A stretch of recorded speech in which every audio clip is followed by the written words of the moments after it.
talk to the people like I'm Malcolm. I used to think the fame. Hey guys, this is Param with your tactics lesson for today. Now today I'd like to focus on zonal versus man-to-man defense. Now, first let's take a look at zonal defense. Zonal defense is a type of defense tactic that focusing on the defending team having their own defensive area on the field which they focus on. So no matter what player playing what position enters that area, that's the player that they're defending for that moment. And that's the area that they're going to defend in a certain given time. And man-to-man defense is when each player sticks to a certain player and has to follow that player or defend that player at all times throughout the whole game. Now, that player would only change if there's a substitution. However, that's, there are only 3 substitutions. Most players stick onto the same player the whole match. Now this is a classic holding 4-3-3 formations for both teams. And let's look at the brown team being the defending team and the green team being the attacking team. Now, in a zonal defensive tactic, the brown team, say each player has its own defending area.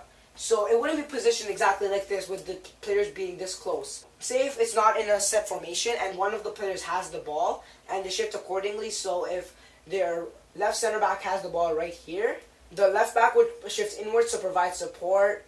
The right center back would move up to provide the support, and he would move up as well to give another outlet.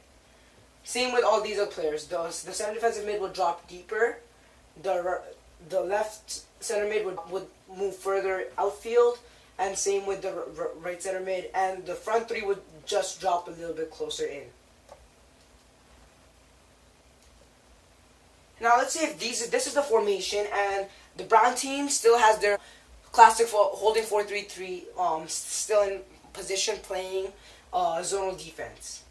So now, their right winger, even though he's supposed to play outfield, in a zonal defense, he would still stay in that area and have, say, this set perimeter that he's supposed to defend. So he wouldn't move infield to defend him. He would stay a little bit in his area, but just get from this position, he would move in closer within his perimeter just to make sure that there's a bit of an entity which scares the left back.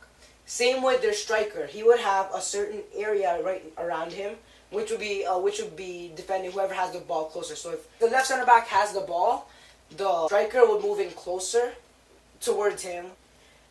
Now, this is the same set for all of them. Even the furthest line says defender. He has a certain perimeter that he has to defend in, and even though he can sometimes break out of that perimeter, he mainly wants to stay in that perimeter and defend the players that come into it or get closer to it.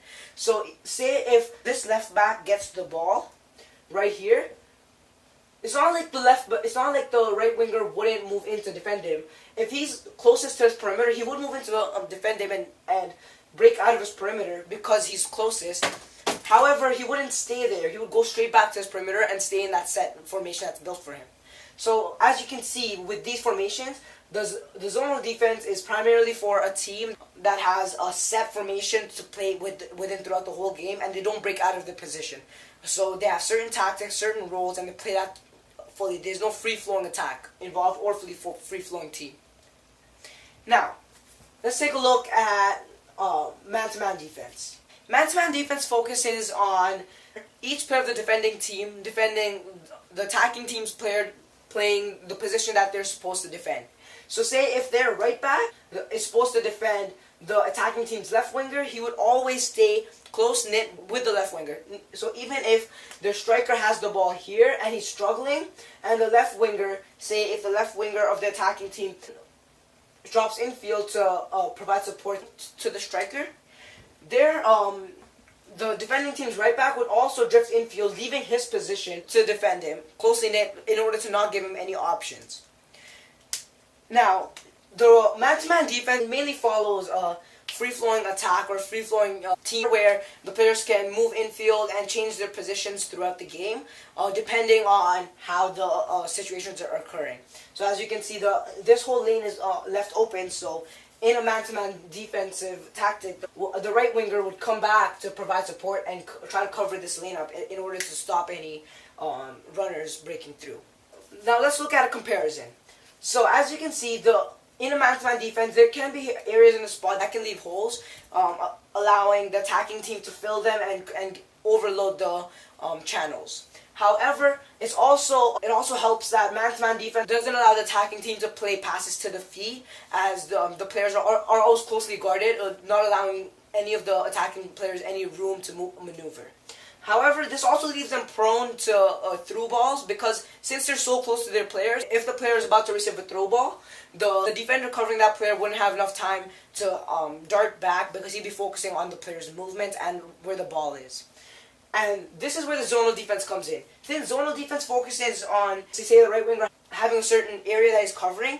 So, see, if their left back is trying to get a through ball towards this area, and he's running in for a through ball, the right winger can stop that through ball because it's in his area.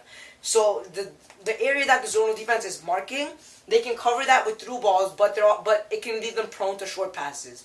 So now it just depends on how you want your team to play and which type of team tactics you prefer to play with, such as free flowing or a set formation. And also, it can change game to game depending on how a team plays. So if a team primarily plays on short passes and building up play throughout the field, you can maneuver man-to-man defense to force them to play long balls and through balls.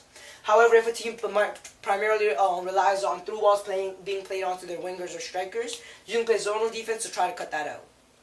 For more tips and tricks, visit Parham's 3 T's.